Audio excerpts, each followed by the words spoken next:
As far as I'm concerned, Mr. Miyagi was one of the greatest movie characters of all time.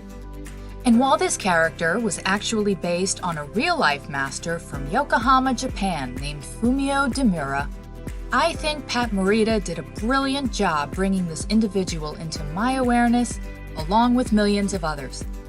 Mr. Miyagi's strength, wisdom, and sense of humor made him likable.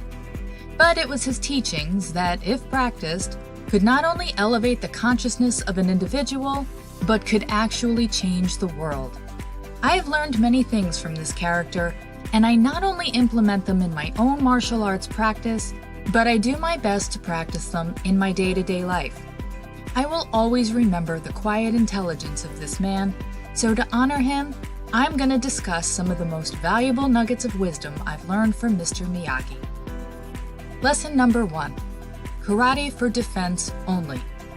I call this the do no harm, but take no shit approach to conflict and life itself. And I discussed it at length in my book, Don't Be a Jackass. It's actually pretty simple, and it works like this. It's our responsibility to know the difference between force and violence. Violence is when you initiate harm onto someone, therefore violating them. This obviously means physical violence. However, violating people mentally, emotionally, and psychologically also count. Force is not the same as violence, insofar as, instead of initiating harm, force is the act of using whatever means is necessary to stop someone from the act of violence. It's our inherent right to protect ourselves and others from harm. And when Mr. Miyagi advises Daniel to use karate for defense only, he's saying that while it's important to be a warrior, he is to be a peaceful warrior and to use this art as a last resort only.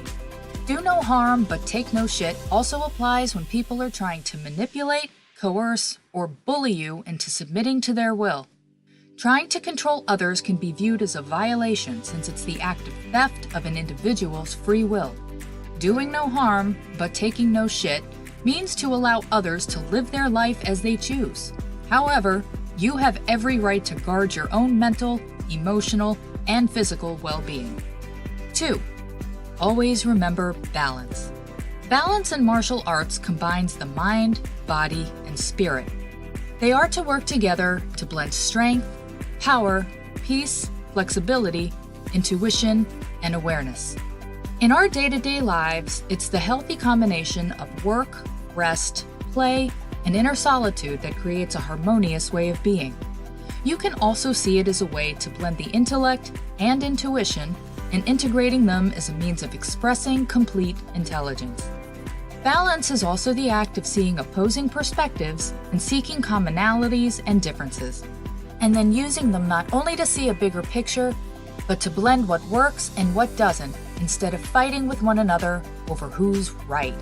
So as you can see, balance is not only a way to combine the necessary elements to become whole, but to allow yourself to remain a seeker of knowledge instead of merely a hardwired believer of facts and opinions. 3. Wax on, wax off, and all those other chores. When we watch Daniel spend days involved in tedious and labor-intensive tasks that at first appeared to serve little purpose other than to work him to the bone instead of learning karate, we saw that not only was he mistaken, but he actually learned more than he would have ever thought. In this case, while it's obvious that Daniel learned some pretty nifty blocking techniques that he was able to use immediately and on command, he also learned that sometimes we learn our most valuable lessons in ways we never would have thought possible. I can personally state that many times, during my boring day-to-day chores, I've received some of my deepest insights and ideas. When you engage in what you're doing and stay present, you have no idea what you'll learn in the process, and what higher levels of intelligence you'll have access to. The nugget of wisdom here is that it's great to actively seek knowledge. However, it's those other times, usually when you're either quiet or engaged in something seemingly meaningless, that true wisdom seeks you instead. Now, if you enjoyed The Karate Kid back in the day and you haven't yet watched the series Cobra Kai, you're totally missing out.